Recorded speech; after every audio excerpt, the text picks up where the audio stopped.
Historia de la psicología. 7. Primera parte.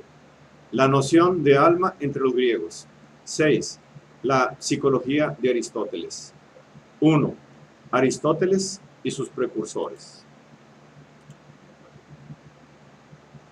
Como la de Platón, la psicología de Aristóteles está dominada por una ontología que presta al universo, por la intervención de una causa final y de un principio de perfección en las cosas, una arquitectura estable y armoniosa en la que cada parte está ordenada por el conjunto, pero se abre paso un sentido de la observación objetiva, un gusto por lo concreto, una preocupación por lo individual, que le confieren, en cierta medida, a pesar del marco dogmático, muchos rasgos de una psicología en el sentido moderno del término. Aristóteles se preocupó por las teorías de sus precursores, a veces para criticarlos altaneramente. Los juicios que formula a su respecto están ordenados con método y constituyen útiles instrumentos para el conocimiento de su pensamiento. Considera que los pitagóricos y los platónicos, en su preocupación por afirmar el carácter sobrenatural del alma, descuidan las condiciones reales, físicas y orgánicas de su existencia. Y a los pensadores materialistas, a los atomistas en particular, les reprocha el confundir el principio vital con los elementos que éste organiza. Demócrito, por ejemplo, no podía explicar con sus átomos el comportamiento de los seres vivos, que manifiesta, sin duda, la intervención de una elección, de un pensamiento. Tal física no puede explicarnos la naturaleza de las sensaciones, muy diferente de los simulacros que se producen en el mundo material. El agua que refleja un paisaje no ve el paisaje. Demócrito, cuando piensa que la visión es una imagen reflejada, está en un error.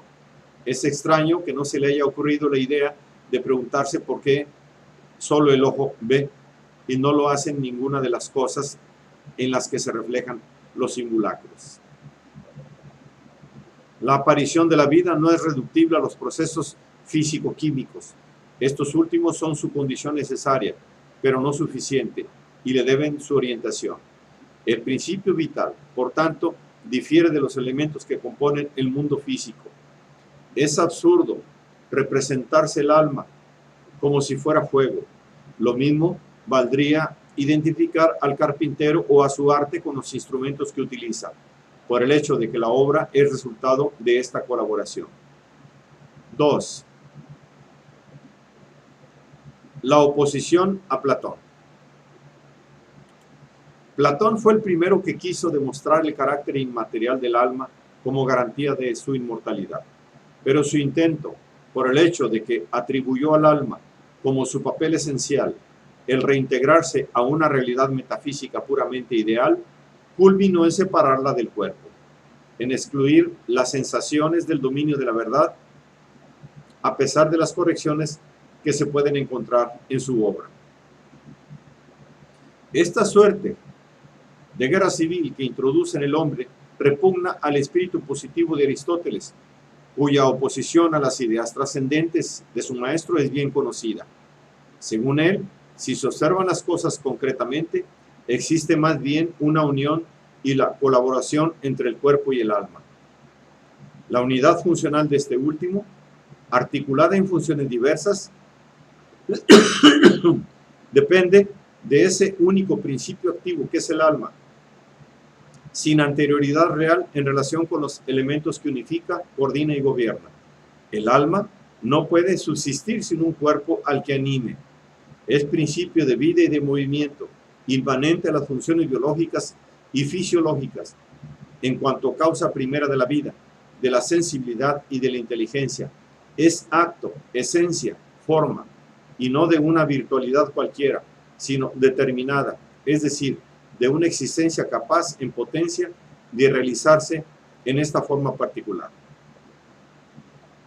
He aquí todavía un absurdo propio de esta doctrina y de la mayoría de las teorías relativas al alma.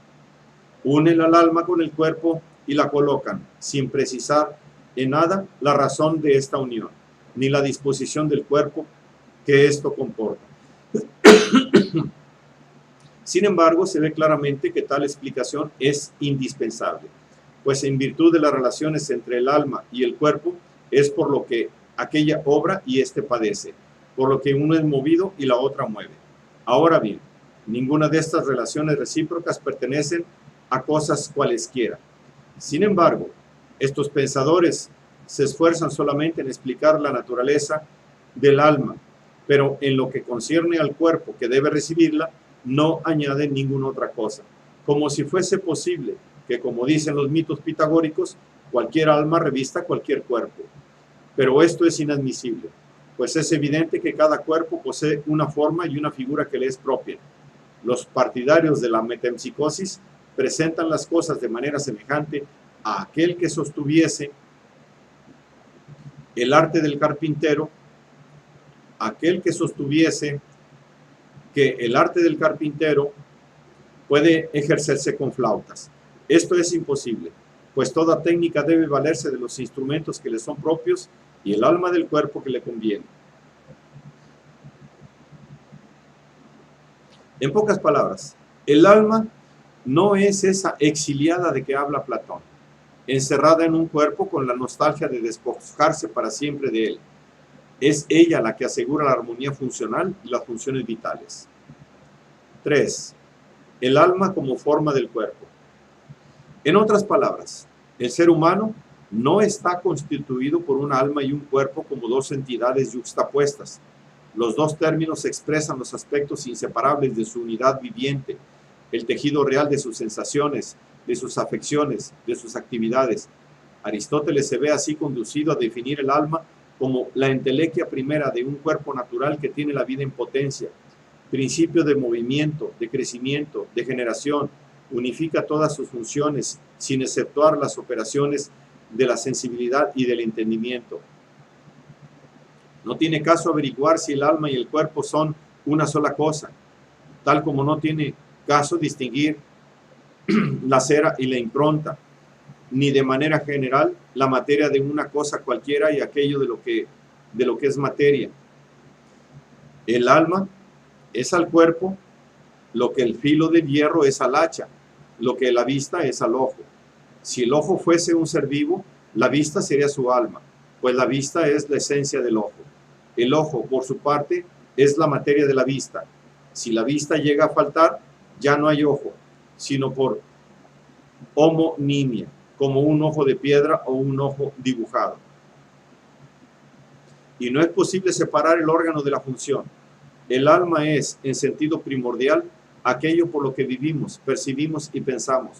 Con justa razón, algunos pensadores han estimado que el alma no puede estar ni sin un cuerpo, ni sin ser un cuerpo, pues no es un cuerpo, sino algo del cuerpo, y por eso está en un cuerpo.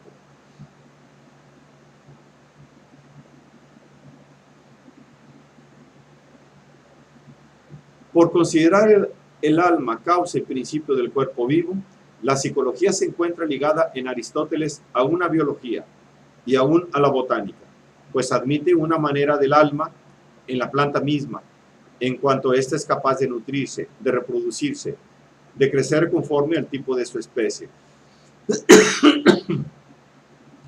En el animal, las funciones vitales aparecen en grado superior, porque le permiten discernir mediante la sensación las cualidades de las cosas y aún desplazarse por sí mismo según los deseos o las aversiones que éstas suscitan en él. El alma, en este nivel, es sensitiva, apetitiva y motriz. Aristóteles, que observó mucho a los animales, se persuadió de que su comportamiento, en muchos casos, presenta analogías con el del hombre. En la mayoría de los demás seres vivos hay rasgos de cualidades físicas que se hallan más claramente diferenciadas en el hombre. En efecto, como hemos dicho en el caso de los órganos, observamos en muchos animales disposición a la mansedumbre o al salvajismo, un carácter fácil o difícil, valor o cobardía, temor o seguridad, impetuosidad o astucia, y aún algunos rasgos de semejanza con los cálculos de la inteligencia humana. Y discierne además que, en lo tocante a algunos de estos caracteres, la diferencia que hay entre el hombre y el animal no es más que una diferencia de grado. Unos son más marcados en el hombre y otros en los animales. Lo que acabamos de exponer se ve de manera evidente cuando se considera lo que es propio de la infancia. En el niño, en efecto, se puede ver una suerte de impronta y de germen de las disposiciones que serán más tarde las suyas propias, en tanto que el alma no difiere, por así decirlo, en nada a esta edad de la de los animales. Por tanto, es muy razonable sostener que algunos caracteres psíquicos son los mismos en el hombre y en el animal, mientras otros guardan una fuerte semejanza y otros más no guardan entre sí más que una analogía. 4. Lo propio del hombre. El paso del animal al hombre está caracterizado por una suerte de perfección. Aparece la mano, que nos da testimonio sorprendente del poder de la inteligencia y sobre todo la inteligencia misma en su forma racional, capaz de descubrir en el mundo sensible invariantes tipos, de llegar a comprender principios universales, axiomas eternos, como aquel que supone constantemente el silogismo: lo que es verdad del todo es verdad de la parte. Esta inteligencia racional propia del hombre es impasible, inmortal y eterna. Es el nous introducido por Anaxágoras, quien, según Aristóteles, no supo captar su verdadera esencia. Acerca de este intelecto, agente o activo, como lo llama, y del que nos dice que entra en el feto por la puerta, se han sucedido los comentarios a través de los siglos, hasta tal punto que su propio pensamiento al respecto es ambiguo. Reconoce, por lo demás, que no se sabe nada con seguridad acerca de este nous, salvo que se trata de otro género de alma. Le atribuye su pensamiento, que no es intermitente y fragmentario como nuestro pensamiento discursivo, sino pensamiento en acto de todas las realidades inteligibles. Este nous es, en relación con nuestro pensamiento ordinario, pensamiento del pensamiento, por cuanto hace posible la intuición intelectual de los primeros principios, es fundamento de toda ciencia. El problema consiste en relacionar dialécticamente la descripción empírica de Aristóteles con este intelecto universal, que tiene que individualizarse, puesto que vive en un cuerpo, en comprender verdaderamente el papel atribuido al alma individual, el de una actualización progresiva, en relación con esa instancia que es acto eterno. Evidentemente, el problema no es de orden psicológico, sino metafísico. Toca al problema del origen del pensamiento racional del hombre y a la dificultad de considerarlo como resultado de la experiencia sensible. Un problema de 2 milenios de investigaciones no han resuelto todavía, suponiendo que puede llegar a resolverse algún día. 5. La primacía ontológica. La doctrina de Aristóteles descansa sobre una distinción fundamental entre el orden cronológico y el orden ontológico, más profundo, que confiere a la vida un movimiento cuyo sentido es actualizar virtualidades emanadas de una perfección originaria. Por tanto, lo imperfecto procede idealmente de lo perfecto, tal como el niño supone al adulto, aunque lo suponga en potencia. Así, Aristóteles se ve llevado a postular a Dios como primer motor inmóvil, como ser absolutamente inmaterial, como pura forma. La descripción de los seres naturales en movimiento y realizados en la materia por el Aristóteles biólogo y psicólogo se inscribe, por tanto, en el marco de un sistema cerrado. Se aplica a objetos cuyo desarrollo en sus fases presentes y aún futuras es conocido por el Aristóteles metafísico. No por ello es menos cierto que el interés de su teoría en el campo de la psicología en cuanto tal estriba en la descripción del organismo concreto, real y significado por la coordinación armoniosa de sus partes. 6. El objeto de la psicología. La clasificación de las almas en vegetativas, sensitivas e intelectivas no supone en él diferenciaciones cualitativas de partes del alma en el sentido platónico. Se trata de una distinción establecida entre estructuras orgánicas más o menos complejas, en un sentido muy semejante al que entendemos hoy cuando comparamos estructuras diversas con el comportamiento que las caracteriza. Desde este punto de vista, a la luz de la psicofisiología moderna, su manera de ver no tiene nada de anticuado a pesar del contexto dogmático.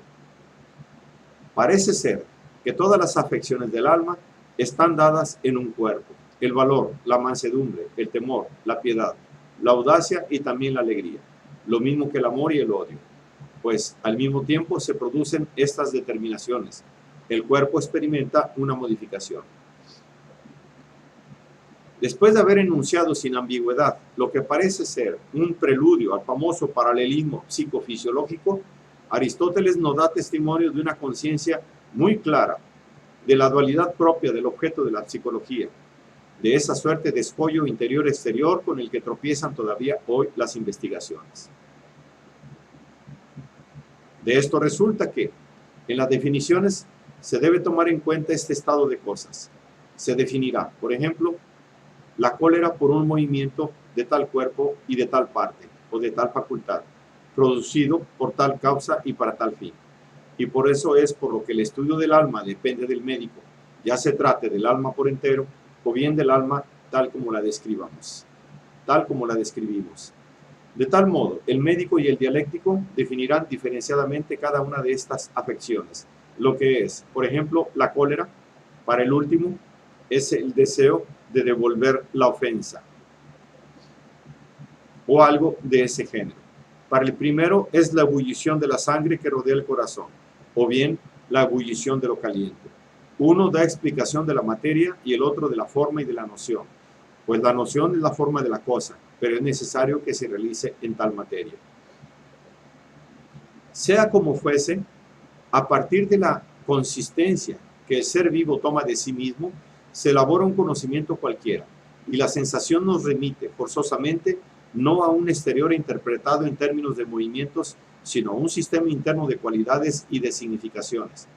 Aristóteles lo comprendió bien, pues vio en la sensación esencialmente una capacidad de discernir en el mundo sensible cualidades: lo blanco, lo rojo, lo dulce, lo amargo, lo duro, lo blando, en virtud de un acto que pone en juego un elemento externo, el poder que tiene el objeto de afectar a uno o a varios órganos de los sentidos, y un elemento interno, la actividad de esos órganos mismos. 7. Las sensaciones y la percepción. Si la presencia de la razón es necesaria para el conocimiento de las estructuras esenciales de la realidad, los materiales sobre los cuales se ejerce le son proporcionados por los sentidos. Sin las cualidades que estos nos revelan, la razón sería incapaz de ser inteligible al mundo. Pero, ¿cómo nos las revelan? Aristóteles considera esencial el hecho de que el alma permanece interior en el proceso de la sensación. Según él, Heráclito se equivocó, y fue en esto demasiado finalmente imitado por Protágoras y aún por Platón, al pensar que la imagen es el resultado de una combinación de dos cuerpos y que la comprensión sensible se debía a una doble aportación de materia. De hecho, el hombre que conoce hace existir en cierta manera, intencional, formal, inmaterialmente, al objeto conocido en su intelecto. No es la piedra la que está en el alma, sino su forma. Así Aristóteles sustituye la idea de emanaciones materiales del objeto percibido por el sujeto por la de aprehensión, por este último, de una forma que supone un intermediario, la transparencia, lo diáfano. El ojo se vuelve luminoso y coloreado, mientras que la córnea lo protege contra las sustancias cuya luz y cuyos colores reproduce.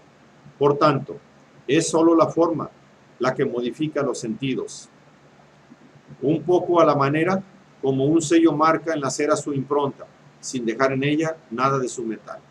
La luz ha sido asimilada al fuego, porque no existe y no aparece más que cuando hay fuego. Pero este no debe confundirse con la luz que emana. El fuego es un cuerpo. La luz es la manifestación visible de esa cualidad que es la transparente que poseen algunos cuerpos, sobre todo el agua y el aire. Pero si esta transparencia es la condición de la luz, la del fuego es otra. Allí donde falta, los objetos más translúcidos en potencia permanecen opacos. El ojo, en el acto de la visión, contiene luz.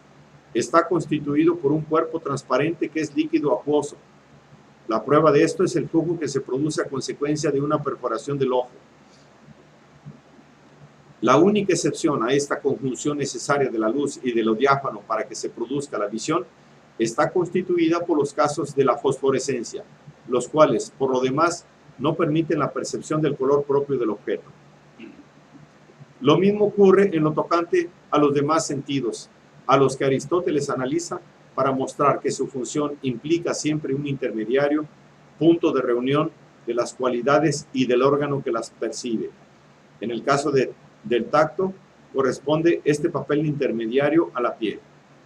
De modo general, la psicología de Aristóteles apunta, en relación al idealismo platónico, a rehabilitar la sensación como fuente de conocimiento, al establecer que no podría engañar en cuanto a su objeto propio.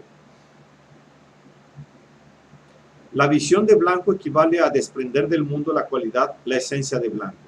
El error comienza solo con el juicio, cuando interviene una afirmación acerca de este blanco mismo. La sensación de los sensibles propios es siempre verdadera, o por lo menos está sujeta del mínimo modo posible al error. La percepción viene en segundo lugar, y en este punto ya puede deslizarse el error, pues el sensible sea blanco, es un punto acerca del cual no es posible engañarse, por lo que lo blanco, sea tal o cual cosa determina, es algo sobre lo cual el error es posible. Cada sensación de la misma cosa captada en el mismo momento no dice jamás a la vez que tenga cierta cualidad y que no la tenga, e incluso captada en momentos diferentes no se contradice en lo que respecta al estímulo. Por ejemplo, el mismo vino, si ha cambiado él o si ha cambiado el organismo, ha podido parecer primero azucarado y luego no azucarado. Pero el sabor de lo azucarado, tal como es en el momento que es, no ha cambiado nunca. Siempre es verídica la sensación a su respecto y todo futuro sabor azucarado le es necesariamente semejante. La visión del pintor no está falseada por la ley de la perspectiva. Si una visión a distancia parece inexacta, es por comparación con una visión de cerca, a la que se admite como fiel al objeto y que sirve de criterio para la rectificación. Ocurre solamente que el conjunto no permite a veces discernir los detalles, como es el caso cuando el bosque nos impide ver el árbol. Pero no por ello son menos sentidos los detalles, y basta con apartarse de la visión global para que se tornen manifiestos. Si miramos una longitud de varios metros, ya no distinguimos un metro como tal.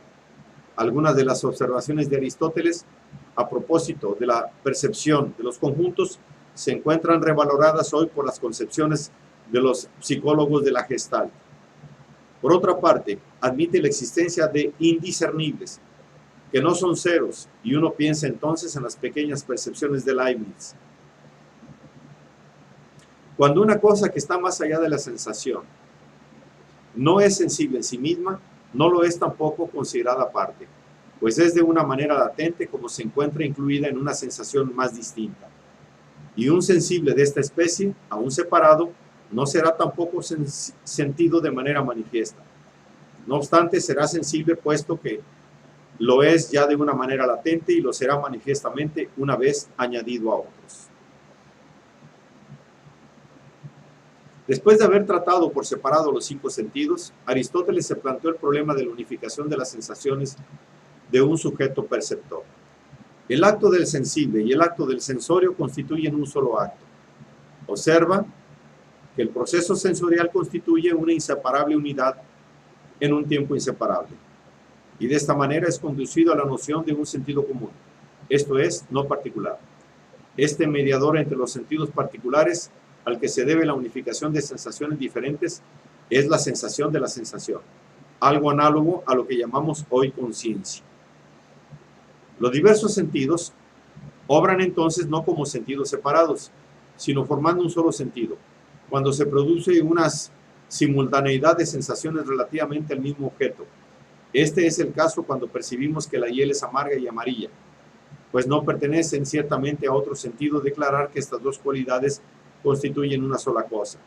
De ahí Viene también que el sentido común se engañe. Baste, por ejemplo, que una cosa sea amarilla para que crea que es hielo. Esta sensitividad primera aparece, por tanto, como el sostén del mundo de la experiencia, que forzosamente es una experiencia. Se encuentran en Aristóteles, a propósito de esta alma unificadora, concebida como una suerte de fluido, algunas explicaciones que constituyen una sutil supervivencia del animismo, pero que no podríamos pretender que son un progreso en relación con los médicos hipocráticos, ni siquiera en relación con Platón. En efecto, es al corazón al que atribuye un papel privilegiado, admitiendo que este órgano es la sede del neuma psíquico, a saber, del principio de la vida, de donde parte el movimiento mismo. Este lugar de origen es, de las tres regiones determinadas del cuerpo, la que está situada en la parte intermedia entre la cabeza y el vientre. En los animales sanguíneos es la parte que colinda con el corazón, pues todos los animales sanguíneos tienen un corazón y un principio del movimiento, y de la sensibilidad parte de ahí. Es el corazón el que recibe las sensaciones a través de las venas. Aristóteles parece desconocer el papel que desempeñan los nervios y los músculos. Este neuma, este soplo congénito, suerte de naturaleza sutil, difundida por el organismo, es el sujeto del calor vital, el sustrato de la vida sensorial, el primer instrumento del alma. Se exhala constantemente de la sangre, condición de su existencia por influencia del calor natural del cuerpo. Este calor es mantenido por el neuma externo físico, el aire que respiramos, por los vasos del mesenterio, el alimento, cocido por el calor, y el neuma pasa al corazón, en el que se transforma en sangre. Esta última, cargada de alimento, hierve en los vasos, como lo atestiguan las pulsaciones. Aristóteles no distingue entre las venas y las arterias. Con el nombre de poroi designa indistintamente los nervios, los tendones, los uréteres y los ligamentos. Admite que el cerebro humano no es más voluminoso que el de los animales, pero dice que no contiene sangre, es frío y compensa, por cocción, el calor que sube del corazón. En cambio, la médula espinal y la médula ósea son calientes. A pesar de las dificultades que presenta el doble aspecto, a la vez sustancialista e instrumentalista, de las observaciones de Aristóteles acerca del psiquismo humano, y a pesar de sus concepciones fisiológicas anticuadas, sigue siendo cierto que su concepción constituye, en relación con los que le precedieron, un claro progreso en el plano de la teoría del conocimiento, pues da testimonio de un ahondamiento en el estudio y de una adscripción mucho más estructurada de los procesos que entran en juego en la percepción. Por lo demás, se percató de que la sensación, lejos de constituir un empequeñecimiento para el pensamiento, avanzaba en el sentido del desarrollo de la vida. Dentro de esta perspectiva, se ocupa de la organización sensorial misma. Mientras que el tacto y el gusto son los sentidos más importantes para la vida natural, el olfato, la vista y el oído manifiestan ya un grado superior. Y la misma progresión aparece en el juego de las sensaciones. Si el calor de un lugar en el que se entra es igual a aquel que se experimentaba antes y por el cual el cuerpo ha sido modificado de alguna manera, no se le siente. Si es inferior, se experimenta una sensación de frío. Por tanto, es preciso que sea superior para discernirlo. De igual manera, cuando se ha percibido un color o una nota, se es ciego o sordo a su repetición inmediata o se tiene una impresión falsa, y el nuevo color o la nueva nota parecen ser de intensidad más débil. Por tanto, la sensación normal no puede nacer sino vinculada a una precedente, que sea a la vez de cualidad semejante y de intensidad inferior. Pero, ¿cómo es posible esto? Ya que la sensación precedente ha desaparecido entonces del órgano. Hay que ver en eso una prueba de que el conocimiento no está fundado solo en sensaciones, como creía Protágoras, y que tampoco es simplemente producto de la sola razón, como se desprende de la filosofía de Platón. Es una actividad compleja, en la que lo inferior, que no se basta a sí mismo, encuentra en lo superior su orden y su sentido. Por eso no podríamos aprender o comprender ninguna cosa en ausencia de toda sensación. Y por otra parte, el ejercicio mismo del intelecto debe ir acompañado de una imagen, pues las imágenes son semejantes a sensaciones, salvo en que sean inmateriales. La imaginación, sin embargo, es distinta de la afirmación y de la negación, pues se necesita una combinación de nociones para constituir lo verdadero o lo falso. 8. La imaginación, la memoria, los sueños.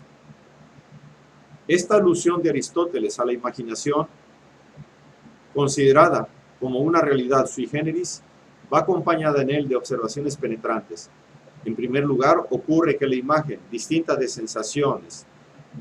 la sensación de que procede, es indispensable a la actividad del pensamiento, pero puede ser verdadera o falsa. Que la imaginación no sea la sensación es evidente.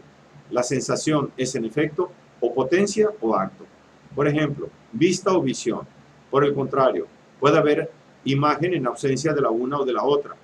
Tales son las imágenes que percibimos en el sueño. Luego, la sensación está siempre presente, mientras que la imaginación no lo está.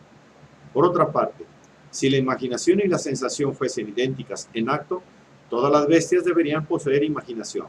Pero no es así, como se ve por el ejemplo mismo de la hormiga, de la abeja y del gusano. Luego, las sensaciones son siempre verdaderas, mientras que las imágenes son las más de las veces falsas. Por último, como hemos dicho anteriormente, aparecen imágenes visuales inclusive cuando se tienen los ojos cerrados. La imaginación no es la ciencia o la intelección, tampoco es la opinión, pues la opinión va acompañada de convicción. Ahora bien, ninguna bestia posee la convicción, mientras que la imaginación se encuentra en varias de ellas. Además, toda opinión va acompañada de convicción, la convicción de persuasión y la persuasión de razón. Ahora bien, entre las bestias hay algunas que poseen claramente imaginación, pero no razón. Así, la imaginación se manifiesta como una facultad inmediata entre la sensibilidad y la razón. Se halla estrechamente vinculada a la memoria.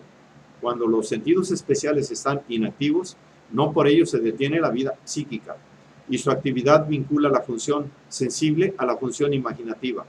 Esto se produce en los sueños. Y a la memoria. Cuando un estímulo externo ha dejado de obrar, los movimientos sensoriales se prolongan, y al estar reforzadas estas sensaciones retardadas por la aportación de sensaciones semejantes, se constituye todo un complejo de imágenes.